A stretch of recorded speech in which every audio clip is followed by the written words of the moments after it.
গত 6ই মে এবং 19শে মে কালীঘাটে মমতা বন্দ্যোপাধ্যায়ের বাড়িতে তৃণমূল বিধায়কদের নিয়ে যে বৈঠক হয়েছিল তার নথি প্রকাশ করলেন শোভনদেব চট্টোপাধ্যায়।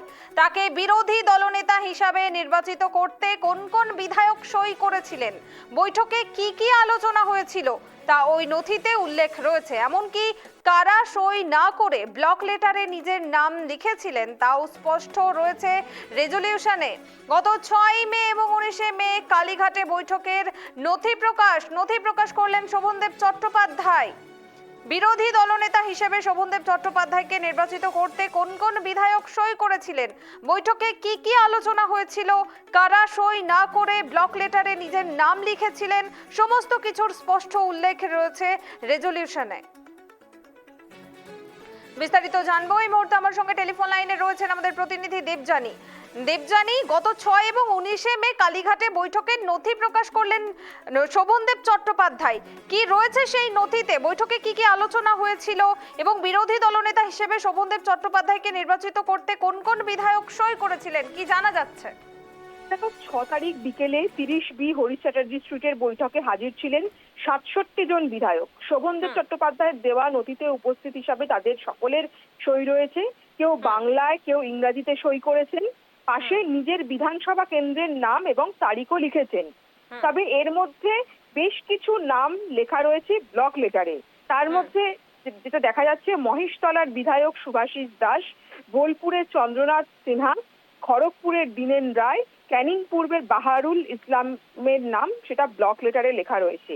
এই নথির শিরোনাম হিসাবে লেখা রয়েছে তৃণমূলের নবনির্বাচিত প্রার্থীদের নিয়ে বিরোধী দলনেতা, উপদলনেতা ও মুখ্য সচেতক নির্বাচন সংক্রান্ত সভায় উপস্থিত সদস্যগণ। 6 তারিখের যে চিঠি, সেই চিঠিতে সকলের স্বাক্ষর নিচে লেখা রয়েছে যে সেদিনের সভায় সভাপতি ছিলেন ফিরহাদ হাকিম, তার নাম প্রস্তাব করেছিলেন অরূপ রায় এবং তার সমর্থন করেছিলেন চন্দ্রনাথ সিনহা। ওই সভায় পরিষদীয় দলনেতা হিসাবে শোভনদেবের নাম প্রস্তাব করেছেন মদন মিত্র এবং সমস্ত সদস্য তার সমর্থনও করেছেন। সেটাই কিন্তু নথিতে দেখা গিয়েছে।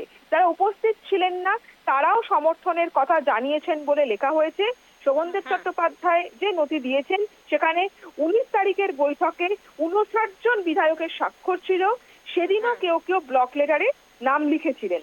তৃণমূলের এই চিঠির কিন্তু কিছু কিছু সই জাল হয়েছে বলে বিধানসভার স্পিকারের কাছে উলুবেড়িয়া পূর্বের বিধায়ক ঋতব্রত বন্দ্যোপাধ্যায় এবং এনচালির বিধায়ক সন্দীপন সাহা তারা অভিযোগ জানিয়েছিলেন এবং তারপরে রাজ্য সরকারের তদন্তভার সিআইডি কে দেয় এবং সেখানে প্রায় 3-4 জন বিধায়কের হাতের লেখা তারা কিন্তু সিআইডি সংগ্রহ করেছিল এবং তারপরেই দেখা গিয়েছিল যে ঋতব্রত বন্দ্যোপাধ্যায় এবং সন্দীপন সাহাকে দল থেকে বহিষ্কার করা হয় এবং তারা পরবর্তীকালে প্রায় 59 জন বিধায়কের সই নিয়ে স্পিকারের কাছে জমা দেয় যে 59 জন বিধায়ক বিরোধী দলনেতা হিসাবে শোভনদেব চট্টোপাধ্যায় নয়, ঋতব্রত বন্দ্যোপাধ্যায়কেই তারা মনোনীত করে এবং এই বহিষ্কারকেও স্পিকার কিন্তু অবৈধ বলেছে, যেটা নিয়ে আগামী সোমবার হাইকোর্টের দ্বারস্থ হচ্ছে তৃণমূল কংগ্রেস। কিন্তু তার আগেই এই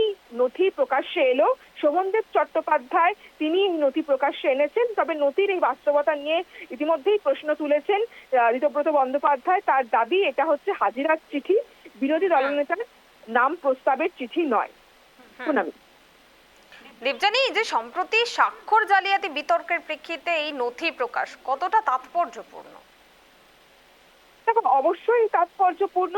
তার কারণ যখন বিরোধী দলনেতা তার দলের বিধায়করা, তৃণমূলের বিধায়করা মানে সিংহভাগ বিধায়ক 59 জন তারা ঋতব্রত বন্দ্যোপাধ্যায়কে বিরোধী দলনেতা হিসেবে মনোনীত করেছে এবং এই বিষয়টা নিয়ে সোমবার হাইকোর্টে দ্বারস্থ হচ্ছে তৃণমূল কংগ্রেস। তার আগে শোভনদেব চট্টোপাধ্যায় নথি তিনি প্রকাশ করায় কিন্তু যথেষ্ট চাঞ্চল্য তৈরি হয়েছে এবং তৃণমূলের একজন বিদ্রোহী বিধায়কের বক্তব্য যে তাদের 19 তারিখ বৈঠকে 2টি সই করানো হয়েছিল, একটি হাজিরার স্বাক্ষর ছিল এবং একটি তাছাড়া যেটা 6 তারিখের বৈঠকে শোভনদেব চট্টোপাধ্যায়কে বিরোধী দলনেতা নির্বাচন করার জন্য সেই সইটা করানো হয়েছিল।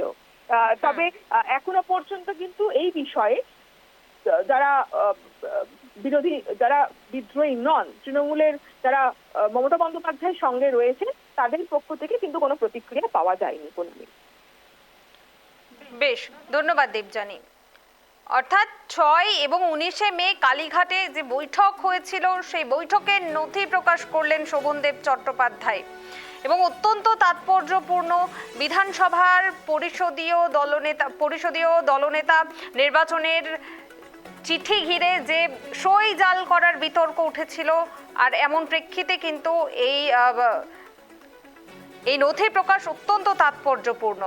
এবং এই যে মমতা বন্দ্যোপাধ্যায়ের বাড়িতে 6 এবং 19শে মে বৈঠক হয়েছিল, সেই বৈঠকে শোভনদেব চট্টোপাধ্যায়কে বিরোধী দলনেতা হিসেবে নির্বাচিত করতে কোন কোন বিধায়ক সই করেছিলেন, বৈঠকে কি কি আলোচনা হয়েছিল, তা সমস্ত কিছু কিন্তু এই নথিতে উল্লেখ রয়েছে। এমনকি কারা সই না করে ব্লক লেটারে নিজের নাম লিখেছিলেন তাও স্পষ্ট রয়েছে এই রেজুলিউশনে। তার পাশাপাশি এই নিয়ে কিন্তু